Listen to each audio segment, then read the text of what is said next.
بسم اللہ الرحمن الرحیم. السلام علیکم سامعین. آج کا پروگرام میں بغیر بتائے کر نہیں سکتا، کیونکہ اس میں تھوڑی بڑی غضب، یعنی رمضان کے بعد عید کی آمد ہے اور رمضان شریف بیک ٹو پویلین واپس جانے والے ہیں. تو سب اس موقع پہ میں نے سوچا کہ اپنے سننے والوں کو ایک ایسا تحفہ دیا جائے جو ان کے لیے یادگار ہو اور میرے لیے باعث فخر ہو. صاحب ہے میرے پاس. آپ نے اکثر سنا ہوگا، لوگ یہ کہتے رہتے ہیں کہ صاحب دل خانہ خدا ہے. میں نے کہا صاحب بالکل مان لیجیے، بالکل ہے، ہونا بھی چاہیے، لیکن کون سا دل اور کس کا دل؟ اب اس پہ لوگ خاموش ہو جاتے ہیں. کون سا دل اور کس کا دل؟ یہ کیسے پتہ چلے کہ کون سا دل خانہ خدا ہے اور کس کا دل خانہ خدا ہے؟ جو ظاہر جو نظر آتے ہیں پوشیدہ حالات میں عجیب و غریب ہوتے ہیں. جو اندر بیٹھے ہوئے ہیں ان کو کوئی پوچھتا نہیں ہے، وہ بھی خانہ خدا رکھتے، ہو سکتا ہے ان کا دل بھی. لیکن اس مسئلے کو جب تک آپ صحیح طور پہ حل نہ کر پائیں تو اس وقت تک یہ بیکار ہے. یہ مسئلہ جب ہی حل ہوگا جب آپ چاہیں گے. اور خانہ خدا جو بنتا ہے وہ کیسے بنتا ہے یہ ہم بتائیں گے آپ کو. کہنے لگے لیجیے صاحب کچھ کسر رہ گئی تھی تو وہ آج پوری کرنے جا رہے ہیں. یہ بتائیں گے دل خانہ خدا کیسے بنتا ہے. بالکل صاحب 100% میں بالکل بتاؤں گا، اور آپ بھی یقین کریں گے انشاءاللہ کہ واقعی بات تو صحیح کہہ رہے ہیں آپ. خانہ خدا ہے کیا؟ آپ کا دل ہے. آپ کے دل کی اندرونی کیفیت، آپ کے دل میں جو چیزیں آتی ہیں اور جو باتیں آتی ہیں ان کو پیوریفائی کرنا ہے. آپ کہیں گے یہ اور مشکل. سب دل کو پیوریفائی کریں گے کس ہاسپٹل سے کرائیں گے؟ کس وظیفے سے جائیں گے کروائیں گے؟ کون سی کھانے کو غذائیں دیں گے؟ کون سی معجونیں دیں گے؟ کون سی شربت پلائیں گے جو دل پیوریفائی ہو جائے؟ صاحب یہ بات ہی کچھ اور ہے. اس میں مت جائیے. اس میں جو میں کہتا ہوں اس کو سمجھ جائیے کہ آپ کا دل جو ہے وہ اس کو تصور کیجئے کہ وہ ایک گھر ہے. بالکل صاحب، کیونکہ اس میں بھی 4 خانے ہوتے ہیں، دل میں بھی 4 خانے. ایک گھر ہے اور وہ گھر کو آپ خانہ خدا میں تبدیل کرنا چاہتے ہیں. جی ہاں بالکل صحیح سمجھ گئے آپ. اب میری بات سنیے. اب آپ نے ایک گھر کو میں جانا ہے، ظاہر آپ کا وہ ہے گھر، خانہ خدا میں بدلنا ہے. اس میں جا کے آپ اس کے در و دیوار کو دیکھیے تو اس پہ غیبت کے جالے لگے ہوئے ہیں. غیبت، جی ہاں غیبت کے جالے. غیبت کہاں سے آئی، کس نے لگائی؟ یہ سب ہماری غلطیوں سے اور ہماری نادانی کی وجہ سے یہ غیبت کے جالے ہمارے آپ کے گھروں میں لگ جاتے ہیں. جیسے عام طور پر لگتے ہیں وہ بجلی مکڑی کے جالے ہوتے ہیں، وہ ایسے ہی جالے ہوتے ہیں، لیکن غیبت کے جالے ہوتے ہیں اور نظر آنے میں بھی بہت مشکل ہے، لیکن نظر بھی آ جاتے ہیں. تو صاحب ان غیبت کے جالوں کو آپ صاف کر دیجئے کسی بھی برش سے، کسی بھی اس سے، جس طرح میں کہہ رہا ہوں. لیکن صاف جو ہوگا وہ آپ سمجھ جائیں کہ یہ دل کے معاملات ہیں، اور آپ نے صاف کرنا ہے کہ آئندہ اس قسم کی کوئی بات نہ ہو جو غیبت کے زمرے میں آئے. یہ تو آپ نے صاف کر دیا اور آئندہ کا تہیہ کر لیا. ایسی کوئی بات نہیں ہوگی جو غیبت کے زمرے میں آئے. ٹھیک ہے صاحب، مان لیا. آدمی انسان جب وہ کوئی فیصلہ کر لیتا ہے تو اس پہ تو عمل تو کرتا ہی. نمبر 2، جب یہ صاف کر رہنے کے بعد آپ کو اس دیوار پہ ہی دل کی جو دیواریں ہیں، جو آپ کا خانہ خدا کی دیواریں ہیں، جس کو ہم خانہ خدا کا نام دے رہے ہیں، اس میں آپ کو دیکھا ہوگا مکڑی یہ جو دیمک کھوکھلا ہے، اس طرح کے لائنیں چل رہی ہوں گی مٹی میں ڈھکی ہوئی اور چھپی ہوئی. یہ دیمک، جی ہاں بالکل صحیح دیمک ہی. اس کو صاف کر دیں، صاف کریں بالکل جڑ سے اٹھا کے ایک دم چمکا دیں دیوار. یہ ہے کینہ پروری. مطلب دل میں لے کے بیٹھ گئے ایک غلط بات اور اس غلط بات پہ کام شروع کر دیا اور ایک نفرتوں کا پہاڑ جمع کر لیا، آپس کے تعلقات خراب، محلے میں بدنامی بھی ہو رہی ہے، کاروبار میں ترقی نہیں ہو رہی، کیونکہ آپ کا دماغ تو کسی کی غیبت کی وجہ سے ناکارہ ہو گیا، اور وہ ہر وقت یہی سوچتے ہیں کہ کس طرح ان کو سزا دی جائے۔ تو صاحب یہ بھی بات غلط ہے۔ اب غیبت صاف ہو گئی، کوئی ایسی بات نہیں کریں گے، نہ ہوگی۔ دو چیزیں آپ کی ہو گئیں، ایک تو غیبت اور دوسرے کینہ، دونوں نکال دیے۔ آپ نے دیکھا یہ بات ہوئی، سارا گھر میں کچھ رونق آئی، کمرے میں کچھ صفائی ہوئی، تو اس کے بعد آپ کو ایک دم گرم سی ہوا محسوس ہوگی آتی ہوئی۔ وہ گرم ہوا کہاں سے آ رہی ہے؟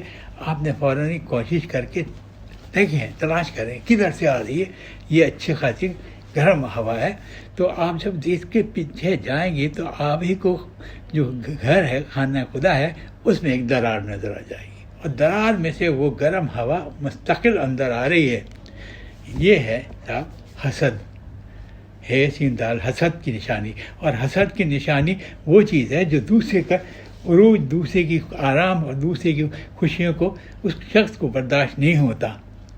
تو صاحب اس کو بند کر دیجئے، اس کو آپ نے بند کر دیا، مضبوطی کے ساتھ بند کر دیجئے، تو آپ کا جو کمرہ ہے، جو آپ کا گھر ہے، وہ خانہ خدا بننے کے قریب قریب جا رہا ہے۔ وہ بن کیسے رہا ہے؟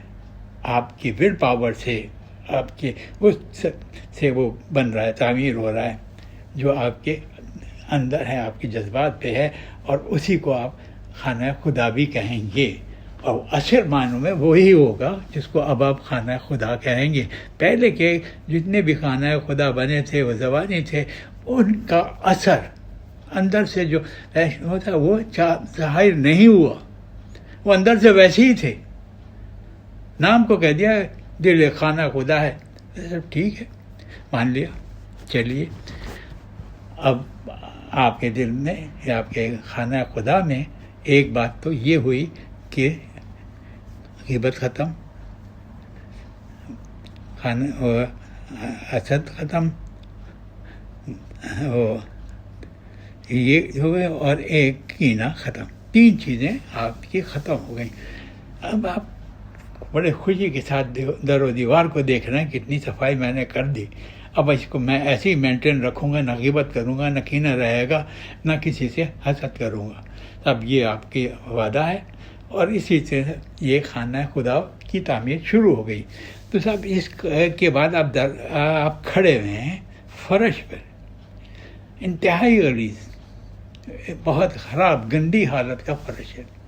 اس میں کیا ہے؟ اس میں دنیا کی خرافات ہیں، بے ایمانیاں ہیں، دھوکہ دہی ہے، چال بازیاں ہیں، نمبر 2 کام ہیں، ذخیرہ دوزی ہے، تاکہ مہنگا بکے گا، فائدہ ہوگا، لیکن کسی مہمان جو ہے مسلمان کے لیے جائز نہیں بھی ہے۔ اللہ تعالیٰ نے اور رسول کریم فرمایا کہ یہ ایسی باتیں مت کرو جس سے تمہارے کسی مسلمان بھائی کو نقصان پہنچے۔ صاحب یہ تو وہ باتیں ہیں جو مسلمانوں کے بھی لیے ہیں، اور جو بھی عمل کرے گا اس کو بھی فائدہ ہوگا۔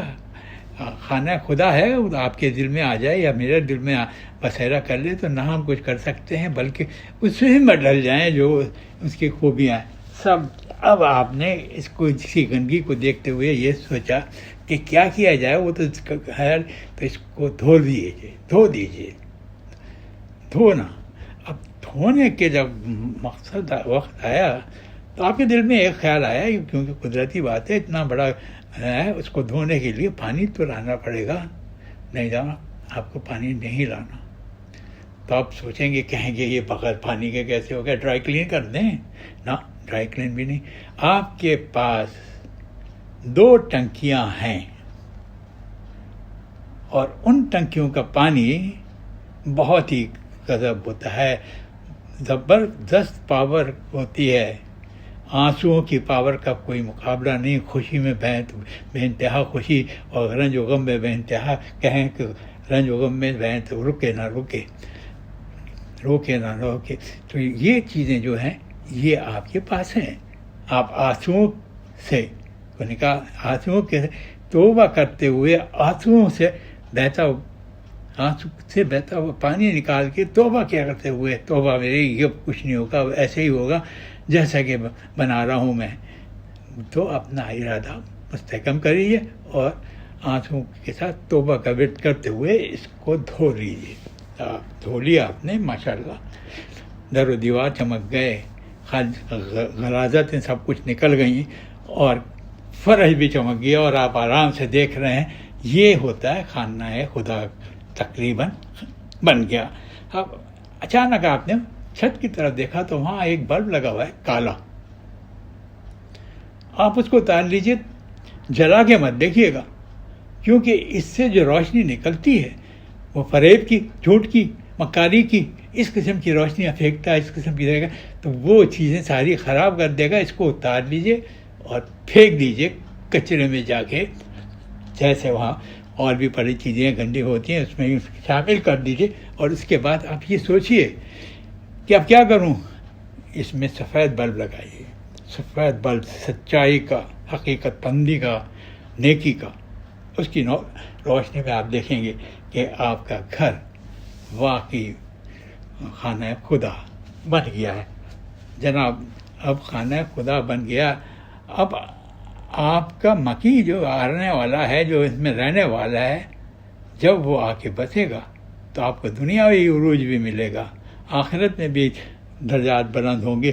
کیونکہ آپ نہ کسی کی غلاظت وہ کرتے ہیں. آج تک آپ نے کسی سے ایسی کوئی بات نہیں کی. آپ امین و صادق کہلائیں گے، کیونکہ آپ ایسے ہی بن گئے ہیں کہ اور لوگوں کو کہنے پہ مجبور ہو جائیں گے کہ ہمارے گلی میں ایک امین و صادق رہتے ہیں، بہت نیک، بہت شریف، بہت اچھے آدمی ہیں.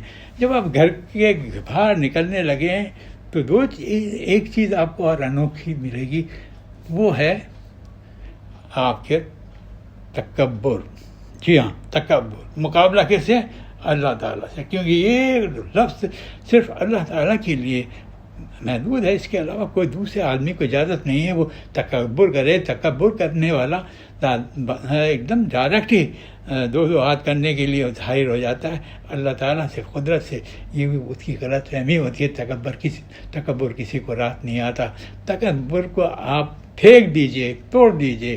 جب وہ تکبر ٹوٹ جائے گا تو اس کی جگہ ایک نئی چیز آپ کو مل جائے گی، جس سے آپ کی ساری مشکلیں اور ساری آسانی اور آپ اچھے ناموں سے پہچانے جائیں گے. وہ ہے انکساری. انکساری سمجھتے ہیں، جھکی کر نظریں دیکھتے ہوئے، لوگوں کو سلام دعا کرتے ہوئے، ان کے درد میں دکھ میں شامل ہوتے ہیں. ایسے ہی لوگ دنیا میں بڑے کامیاب ہوتے ہیں، کیونکہ ان کے گھر میں کون ہے مکی اس گھر کا. یہ تو الگ ہیں. اس گھر میں یہ وہ گھر، جو گھر ہے وہ ہو گیا اللہ کا گھر. وہی مالک ہے اس دنیا کا، وہی آپ کا مکی ہے. آپ اس سے منسلک ہو گئے ہیں تو آپ کو دنیا کے بارے میں کچھ نہیں سوچیے. ہر چیز آپ کے کام آئے گی، ہر چیز آپ کو عزت ملے گی، وقت ملے گی، دین ملے گا، اولادیں نیک ہوں گی، گھر والے سب خرائے ہوں گے، محلے میں آپ کا قدر ہوگی، آپ امین و صادق کہلائیں گے. سب یہ چیز، اور اس کو اپنانے کے لیے کوئی وظیفے کی ضرورت نہیں ہے، کوئی کھانے کی ضرورت نہیں ہے.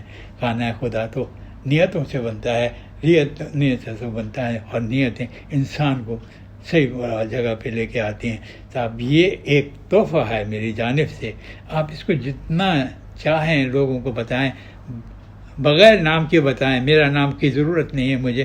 میں نے جو کام کرنا تھا، جو میں کرنا چاہتا تھا، وہ کام ہو گیا. اور میرا یہ جو میں نے سوچا ہے یہ قابل عمل ہے. ایک آدھ نے عمل کیا اور مجھے دعائیں بھی بھیجی، تو صاحب یہ قابل عمل بھی ہے. اور اس پہ آپ کام بھی کریں، بھلے کام کریں. مجھے نام کی ضرورت نہیں ہے، مجھے کام کی ضرورت ہے. کام کریں اور اپنا بھی مقام بنائیں، اور آخرت بھی اور دنیا بھی دونوں سنور جائے گی. کیونکہ آپ کے گھر میں، آپ کا گھر جو ہے اس میں خانہ خدا ہے. وہ اس میں کوئی انگلی اٹھا کے بھی نہیں کرے گا کہ کیا ہے، کیونکہ وہ خانہ خدا ہے. اور ایسے ہی نیک لوگوں کو دنیا ہنستی اور بستی ہے. صاحب یہ تو پروگرام آپ نے سنا، اس دفعہ کو ذرا 2 دفعہ سنیے گا، اور جو کوئی بھی ہو اس کو پبلک کر دیجیے، آدمی کے سامنے لے آئیے تاکہ لوگوں کو معلوم ہو۔ اب ایک چھوٹی سی بات ہے، ایسے ہی اس کا مسئلہ تو میں نے آپ سے اجازت چاہ لی۔ اس کا مسئلہ یہ ہے کہ اکثر ہم سنتے ہیں کہ صاحب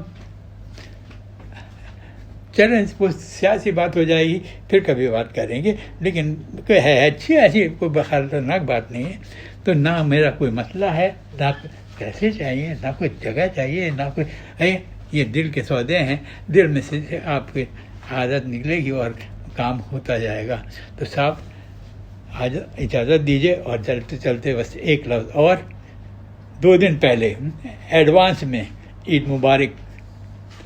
اللہ تعالیٰ آپ کی رمضان کی عبادات کو، روزوں کو قبول فرمائے، اور آپ کو اتنی ہمت دے کہ آپ یہ کام سر انجام دیں۔ اللہ حافظ۔